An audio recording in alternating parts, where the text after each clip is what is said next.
안녕하세요. 이렇게 또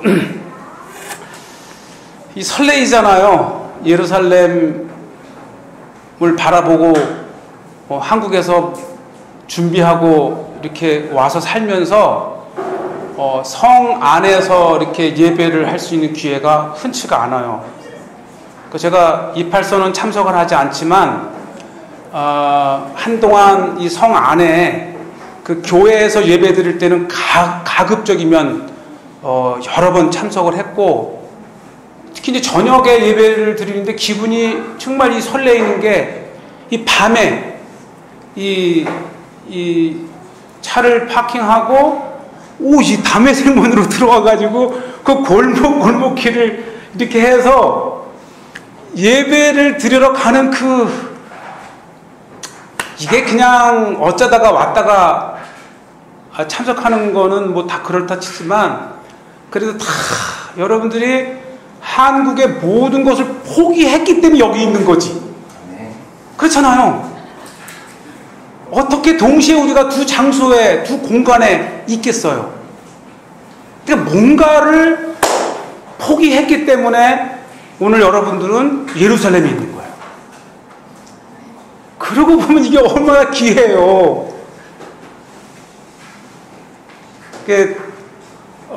몇 주 전에 처음 이 성 안에서 예배를 드린다는 얘기를 들을 때 오고 싶었어요. 그래서 이제 우리 집사람하고 둘이 가자. 그리고 이제 우리 유대교회는 이제 알아서 그리고 한교회가 많으니까 좀 청년 많은 교회도 가고 이렇게 해서 했는데, 이제 그날 많은 가정이 못 온다 그래가지고 다시 SOS를 해가지고, 우선 우리 헌재 유정이한테 헌재 유정이 여기 오는 걸 좋아해요. 그러니까 지난 라면데이에 지금 유정이가 뿔이 났어요. 라면이 중요한 게 아니고 이 성 안에서 라면을 먹는다는 것 때문에 결국은 우리 집사람이 사모님께 라면을 주문을 하죠. 그래도 이 성 안에서 먹는 것 같진 않죠. 그래서 특히 이곳에 모인 여러분들은 다 나름대로의 그 신앙의 소망과 믿음이 있기 때문에 이곳에 와서, 특히 오늘 이 성 안에서 목이 터져라 찬양하고 예배 드리는 순간이 자체가 오늘 주님께서 받으신 최고의 예배인 줄로 믿습니다. 네. 다 나름대로 꿈이 있고 소망이 있고, 100명이 모여서 한 사람으로 뭐 다 말로 융합되는 것 같지만 다 각각의 우리가 알지 못하는 그 자신의 우주의 세계에 주님을 향한 꿈이 있을 줄로 믿습니다. 그래서 이제 오늘 제가 열왕기상에 있는 말씀을 이제 본문으로 주고, 오늘 이야기는 아가서로 가는 거예요. 그럴 이유가 있어요. 우선은 이 솔로몬은 지혜의 아이콘이에요. 지혜하게 되면 솔로몬, 학원을 해도 솔로몬, 뭐 정말 지식에 관한 것일 때 교회 안 다니는 사람도 솔로몬, 이게 아이콘인데,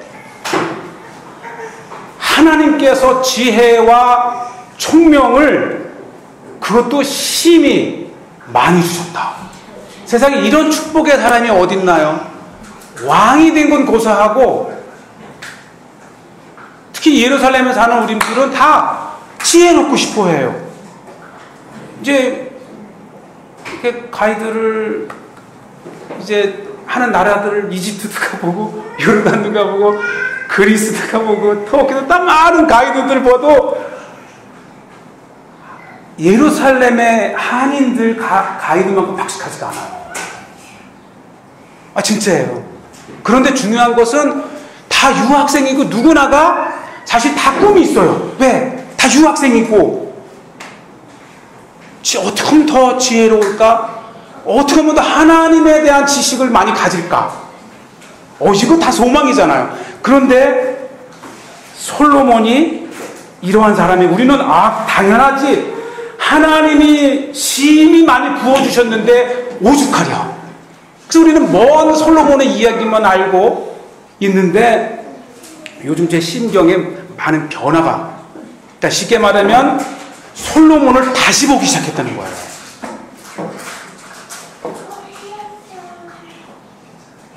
예루살렘에 사는 많은 사람들이 다 자기 사역과 공부와 또 공부를 해도 분야가 있고, 이 분야에서만큼은 사역이든 공부든 내가 좀 인정을 받고 싶다라는 생각 안 가진 사람이 있으면 나와봐. 도대체 무슨 지식을 가져야 정말 이 다른 사람보다 내가 더 인정받는 사역자로 이렇게 설 수 있을까? 이게 고민이에요, 고민. 저도 처음 여기 오면서 그 옛날 잊고 있었던 생각이, 제가 30년 전에 여기로 왔었어요. 요 2층에 한인 선교사가 살아가지고 제가 25살 때 와가지고 이리저리 하다가 성 안에 우연히 만나가지고 따라와가지고 이렇게 2층으로 올라가고, 좁아, 아직도 안 가봤지만 좁고 방 한 2개 있고, 거기에 살아서 이런 성 안에도 사는구나 당연하다고 생각했는데, 그 이후 성 안에 산 사람이 없잖아요. 성 안에서 예배를 드리는 사람이 없잖아요. 저는 늘 일주일에 정말 서너 번은 우리 집사람과 함께 그냥 와요. 예루살렘 거닐고 무덤교회가 무릎 꿇려 앉아있고, 그만큼 좋으니까. 그런데 이제 저도 이제 이 유학으로 왔으니까, 그래서 한때는 정말 공부에도 미쳐보고 정말 공부 죽어라고 하고 그냥 자다가도 새벽 2, 3시에 떠오르면 막 일어나가지고 막 튕기고, 진득하게 공부하는 스타일은 아니에요. 그냥 마음에 열정이 있으면 그쪽으로 따라가. 성지도 한번 아는 만큼 알아보자 해가지고 정말 성경에 펼쳐서 창세기서부터 요한계시록까지 지명이란 지명을 다 가보고, 뭐 이라크도 가보고 이란도 가보고. 그러나 나에게는 늘 지식이 부족하고 지혜가 부족해요.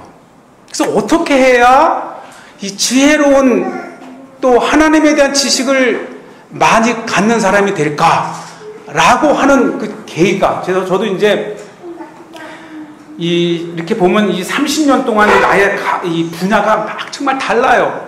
이거 해도 해보고 저거 해도 보고. 이제 우리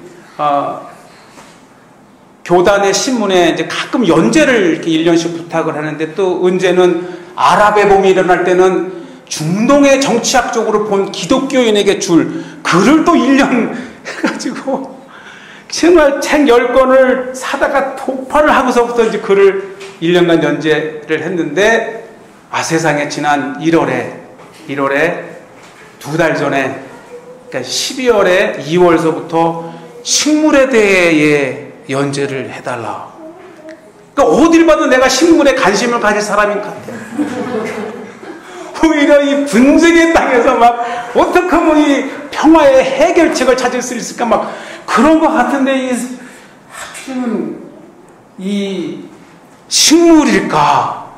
그래도 이제 또 순종하는 마음으로 이제 모두를 식물에 이제 쏟아서 글을 쓰면서, 이상하게요, 이 성경의 식물을 이렇게 쭉 리스트를 이제 1년을 짜고 이렇게 하면서 이제 써 나아가면서 나에게 이쁘거나 향이 좋거나 정말 식물다운 식물을 찾아 들어가면 꼭 이게 어디로 귀결이 되느냐? 아가서로. 작아요. 8장밖에 안 되는, 그것도 훅 읽어요. 읽다 보면 여기 하나님도 안 나오고, 뭐 어떻게 이거를 또 정경에 넣었을까 생각할 정도로 넣는데, 그 다음 이 오늘 본문에 보면 30절에 그가 얼마나 솔로몬이 지혜로운 왕이었는지를 단 몇 줄로 설명을 하는데, 잠언 3000가지를 말하였고 노래는 1005개며, 이게 이제 잠언 있잖아요. 잠언. 여기 31장까지 잠언이 있으니까, 뭐 우리가 이 3000가지는 다 몰라도 요러한 지혜를 얼마나 잠언 좋아요. 막 분노할 때, 막 잠이 안 오고 막 할 때, 저는 늘 시편 아니면 잠언이에요. 이게 보면 마음을 싹 가라앉히는. 이야, 이 1005개가 다 어디 갔는지 모르지만 시편에 72편에 나와요. 이게 왕이 쓴 것 같아. 나에게 지혜로운 판단을 하게 하시고, 이 왕이 할 수 있는 그 지혜를 노래로 했어요. 또 127편, 뭐 하나님께서 세우지 아니하시면 뭐 이런 말, 사랑하는 자를 잠을 주시는도다. 이게 다 솔로몬의 노래의 하나가 있는 거잖아요. 그런데 이제 저의 터치란 게 뭐냐면, 세상에 그건 다 이해해. 왕이니까 정치며 이 지혜와 이런 것들을 듣는데 초목에 대하여 초목. 레바논의 백향몬으로부터 담에 나는 우수초까지. 이게 그러니까 식물의 최고인 백향목에서부터 담에 나는 작은 우술초까지 꿰뜨는 거예요. 이 짐승도 꿰뚫었어요. 새도 꿰뚫었어요. 기어다니는 벌레 곤충도 꿰뚫었고, 심지어 물속에 물고기까지 했다. 이거 읽고 그냥 아 그렇구나 했지 다. 그렇잖아요. 그런데 아가서에서 제 마음에 확 꽂히는 게 계속, 이게 지혜라고 하는 것이 그냥 하나님이 확 부어주시면 막 사리 판단이 막 생기고, 내가 경험하지도 않은 지식들이 막 떠올라갖고 정말 지혜와 총명이 풍부한 사람이라고 생각을 했어요. 그래서 어떤 때는 다 때려치고 그냥 하나님께만 기도하면 하나님이 부어주시기를 바라는 게 우리의 일반적인 생활일 수도 있어요. 그런데 지금도 그래요. 지금도 어제도 이제 성류에 대해서 이제 마지막 고민하다가 밤 12시 1시에 송고를 딱 하고 좀 자다가 새벽에 목사님께 본문 주고 다시 털고 또 가나신에 답사하러 그 하필이면 그게 팔레스타인 안쪽에 있어가지고 차를 두고 털린 기억도 있고 어떡하지 해서 둘이 그냥 에이 될 대로 되라 하고 그냥 그 깊숙한 데까지 걸어갔다가 나오고, 그리고 이제 어제 따와서 정리하고 새벽 1시까지 또 오늘 설교 준비하고 그리고 또 이렇게 제가 온 거죠. 그런데 이 말을 한 이유는 결론이에요. 이 조건이 뭐냐? 조건, 지혜와 총명의 조건은 제가 3가지. 첫째는 내가 갖고자 하는 지혜의 분야에 관심이 첫째 있어야 돼요. 관심. 내가 관심 없는 곳에 스스로 지혜가 생기지 않아요. 두 번째는 부지런해야 돼요. 부지런해야 돼요. 하나님의 지혜를 갖고자 하는 데는 부지런해야 돼요. 그리고 진정으로 그 분야를 사랑해야 됩니다. 이게 제가 4개월 동안 지금까지 18회의 원고를 발송하면서 느낀 거예요. 이게 이 아가서에 보면 이 레바논의 백향목에서부터 담가의 우술초까지의 이 지식은 다 솔로몬이 경험한 거예요. 그 분야를 다 찾아다녀 본 거예요. 그리고 그 식물을 마음을 갖고 들여다본 거예요. 이 행간에서 느끼는데 놀라워요. 이 왕이잖아요. 왕. 다 알아서 시키면 해올 수 있는 왕의 위치에 있는 이 솔로몬이 6장 11절에 보면 골짜기에 푸른 초목을 보려고 포도나무가 순이 났는지 석류가 꽃이 피었는지 알려고 내가 호두 동산으로 내려갔다. 한두 번 갔다 올 수 있어요. 그런데 7장 12절에 보면 우리가 일찍이 일어나 다시 또 포도원으로 가서 포도 움이 돋았는지 꽃술이 퍼졌는지 석류꽃이 피었는지 보자.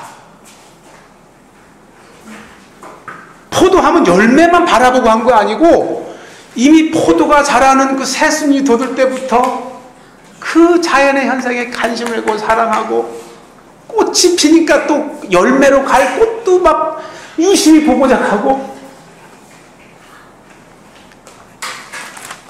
이루 형언할 수 없는 이 식물에 대한 지식은 그가 깊이 관심을 갖고 부지런히 찾아다니며 그가 마음으로 사랑한 거예요.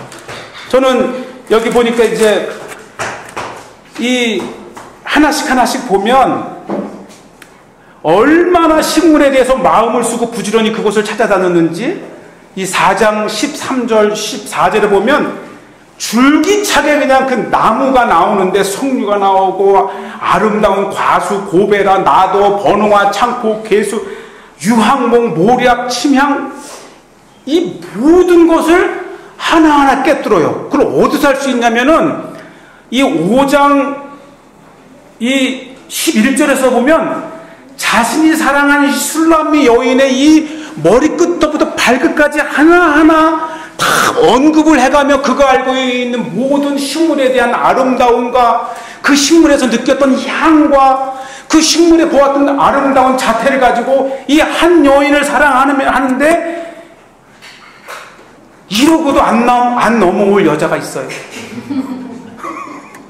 이게 11절에 보면 머리는 순금 같고 머리털은 모 같고 눈은 모 같고 뺨은 향기로운 모 같고 입술은 모 같고 손은 어떻고 다리는 어떻고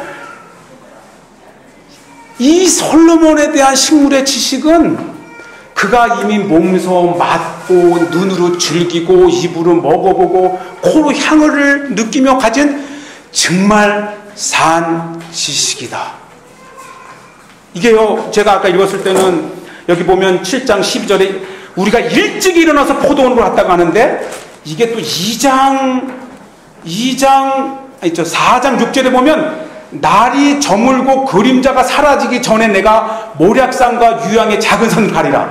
그러니까 아침 일찍 한 것뿐만 아니라 갑자기 마음이 쿵 동하니까 해가 뉘어뉘어 질 때 그 모략산과 유황산으로 가서 또 그거를 보고 가만히 보는 거예요. 이 관찰력이 대단해요. 여기서 나온 걸 보면 극한의 아름다움에 그 은유법을 썼지만 그게 다 사실. 그러니까 이 솔로몬은 이 식물을 꿰뚫는 것뿐만 아니라 그것이 피는 계절이 많이 나와요. 피는 계절을 언급 적절히 하고 또 예를 들어서 이런 표현도 있어요. 바위 틈 낭떠러지 은밀한 곳에. 그러니까 이거는 그 식물도 사랑하지만 그 식물이 서식하는 어떻게 낭떠러지 은밀한 곳까지 지켜보면서 그것을 마음에 담았다가 그러한 지식을 풀어낼 수 있을까?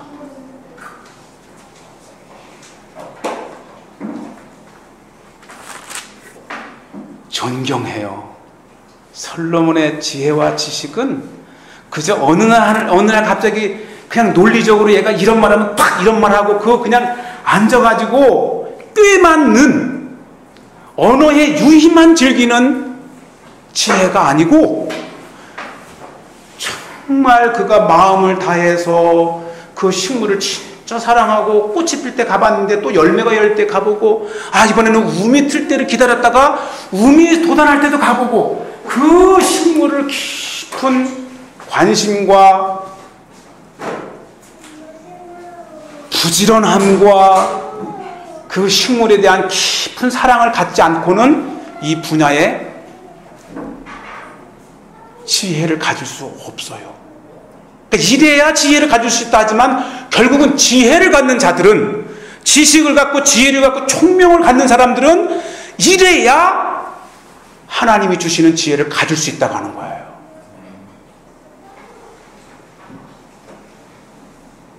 세상에 어떤 지식이 가장 고상하고 한번 이스라엘에 박사과정이 있는 사람들에게 도대체 어떤 분야를 전공하고 어떤 지식을 쌓아야 그가 인정받는 사람이 될까? 한번 생각해보세요. 어떤 분야? 어떤 분야를 공부를 해야 정말 이 성경에 박식한 하나님의 사람으로 그 입에서 나오는 말씀마다 신용을 가질 수 있고 아멘으로 화답하며 내 마음에 변화를 가질 그 지혜로운 사역자는 누구일까? 어떤 모습일까? 이런 생각을 해봅니다.